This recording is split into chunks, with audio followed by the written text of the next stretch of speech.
안녕하세요. 반갑습니다. 숲을 읽어주는 잘미지주경자 마주사입니다. 고요한 폭풍 스피노자 손기태. 나는 욕망한다. 고로 존재한다. 욕망이 과연 철학에서 다룰 만한 주제가라면 어아해질 수도 있다. 그런 건 이미 정신분석학이나 심리학 또는 소설이나 영화에서 충분히 이야기되고 있지 않은가. 굳이 철학자까지 나서서 욕망 운운할 필요가 있나. 그런 건 차라리 종교나 심리학에서 다뤄야 할 문제가 아닌가. 하긴 철학에서 욕망에 대해 말하기 시작한 것은 비교적 최근의 일이다. 그 전까지만 해도 철학자들에게서 욕망이라는 주제는 늘 관심밖이었다. 이러한 사정은 나름대로 꽤 장구한 전통을 지닌 듯 보인다. 기독교의 절대적인 영향 아래 놓여있던 중세의 철학자나 성직자들은 욕망에 대해 그리 달갑게 얘기지 않았다.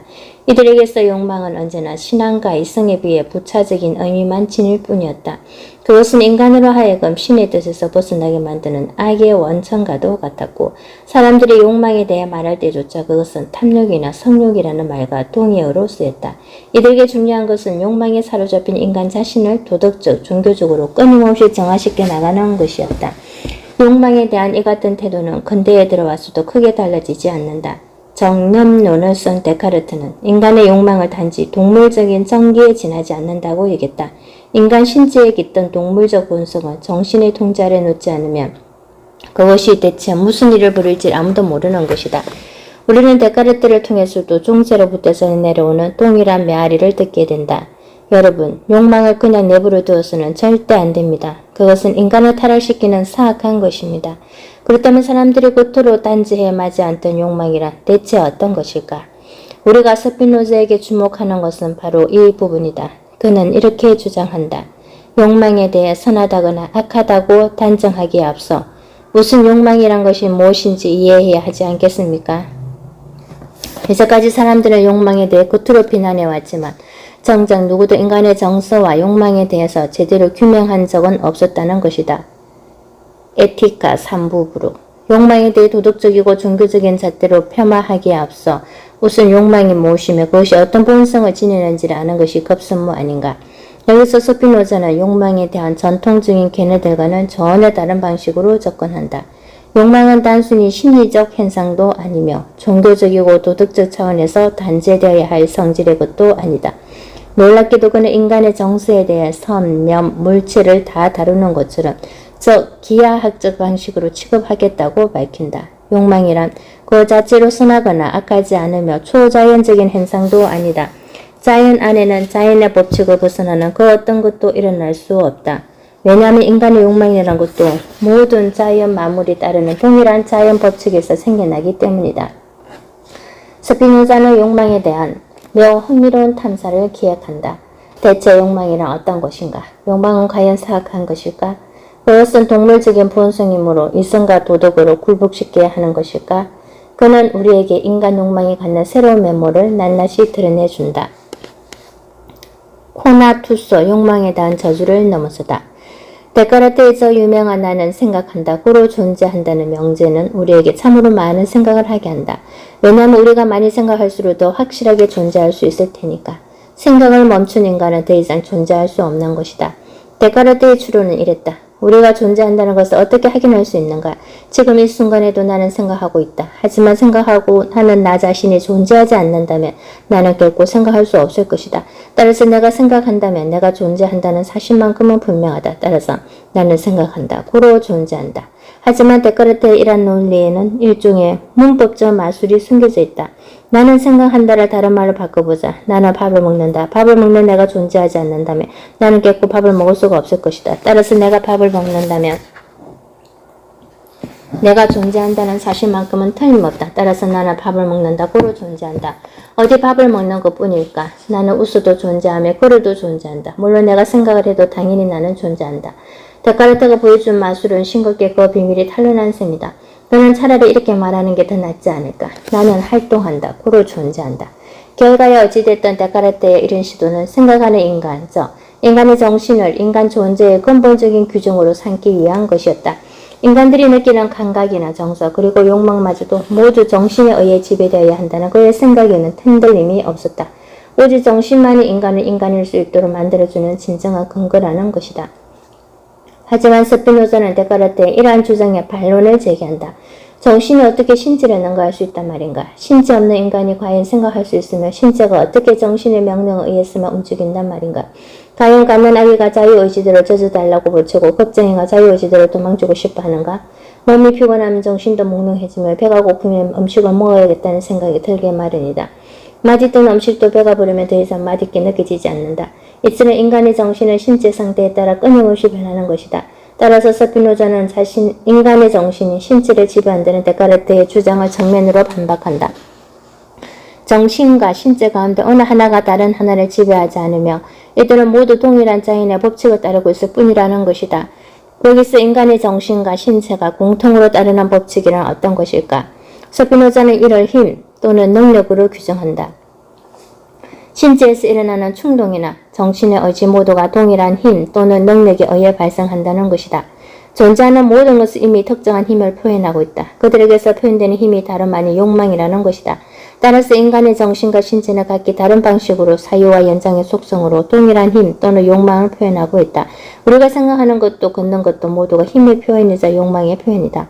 데카르트는 나는 생각한다, 고로 존재한다고 말했다. 아마도 스피노자라면 이렇게 말하지 않았을까? 나는 욕망한다, 고로 존재한다. 능력에 대하여 스피노자는 모든 양태가 제각기 신의 능력을 표현한다고 말한다. 스피노자는 능력에 대해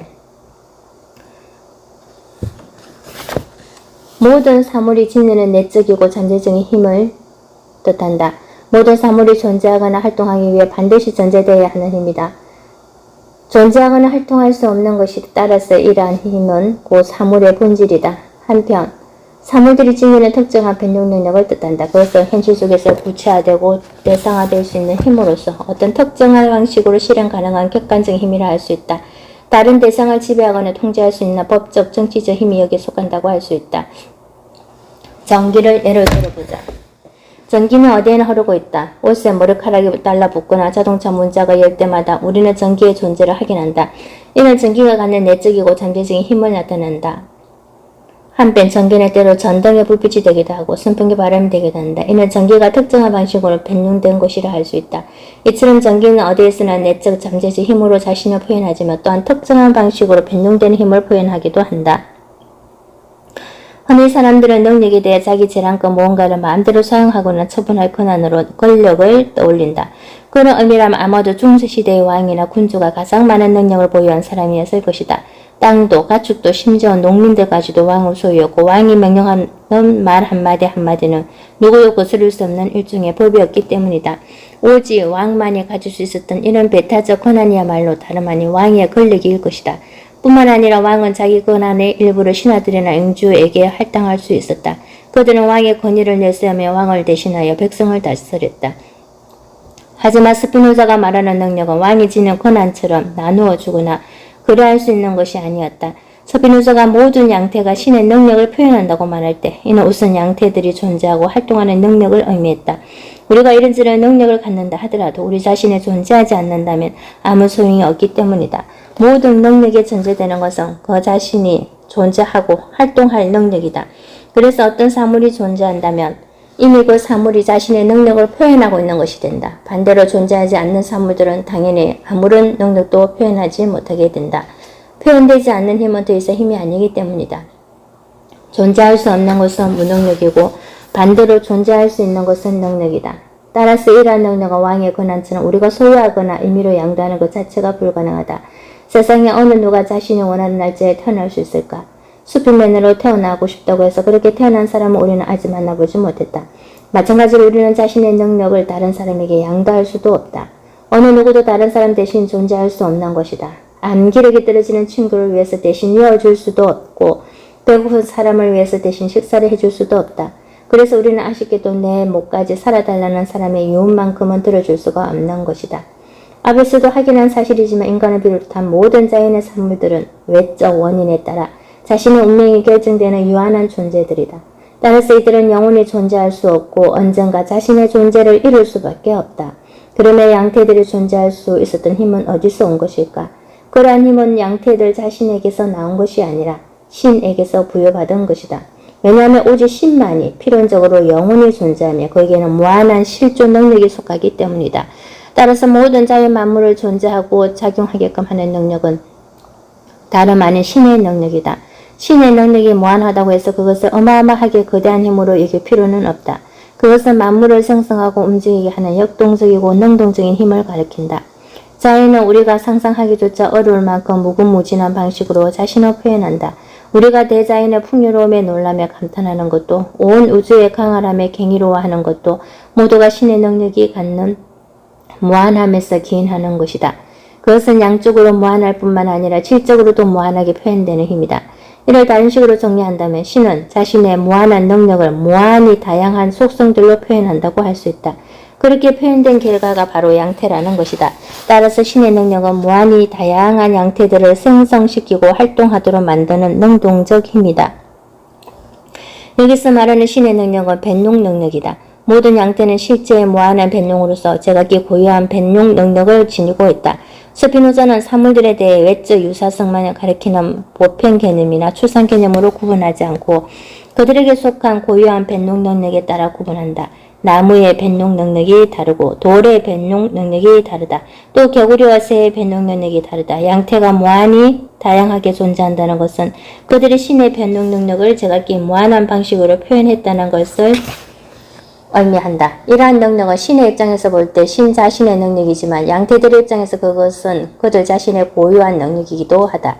예를 들어 인간에게는 말하고 듣고 생각하는 능력이 있다. 신의 관점에서 볼 때 인간의 이러한 능력은 신의 능력이 특정한 방식으로, 즉 인간적인 방식으로 표현된 것에 불과하다. 하지만 우리가 말하고 듣고 생각한다고 해서 신 역시 인간처럼 말하고 듣고 생각하는 것은 아니다. 이는 다만 인간이 갖는 능력일 따름이지 신의 능력은 아닌 것이다. 즉 양태의 관점에서 볼 때 그것은 신의 능력이 아니라 인간의 능력일 뿐이다. 따라서 양태들이 갖는 능력은 신의 능력이지만 그 자체로 양태들의 능력이 신의 능력과 동일한 것은 아니다. 우리가 주목하려는 것은 바로 이러한 양태들의 능력이다. 실체가 양태들로 자신의 능력을 표현하는 방식으로 존재하는 것처럼 양태들도 자신의 능력을 표현하는 방식으로 존재한다. 자신은 표현하지 않으면 더 이상 실존하지 않는 것이고 더 이상 실존하지 않는다면 아무것도 표현되지 않을 것이다. 양태들은 신의 일부로서 신의 능력을 나누어 가지며 이를 통해 양태들은 자신의 존재를 유지할 수 있는 힘을 갖게 된다. 따라서 모든 사물에는 자신의 존재를 유지하고자 하는 능력이 속하는데 스피노자는 이를 가리켜 코나투스라고 부른다. 코나투스, 욕망은 인간의 본질이다. 만약 사물에 자신의 존재를 유지하는 힘이 없다면 어떻게 될까? 그렇다면 우리는 그것이 무엇인지 전혀 분간할 수 없을 것이다. 우리가 그것을 알아차리는 순간 이미 다른 것으로 변해버릴 것이기 때문이다. 하지만 다행스럽게도 자연에 존재하는 모든 사물에는 자신의 존재를 유지하고자 하는 경향이 있다. 돌멩이 하나, 먼지 하나까지 그들은 자기 존재를 유지하는 힘을 지니고 있는 것이다. 그 덕택에 우리는 그것이 무엇인지 파악할 수 있으며 그것에 어떤 작용을 가할 수 있다. 이처럼 스피노자는 개체들이 자기 존재를 유지하려는 힘 또는 노력을 일컬어 코나투스라고 부른다. 각각의 사물은 자신 안에 존재하는 안에서 자신의 존재 안에 남아있으려고 노력한다.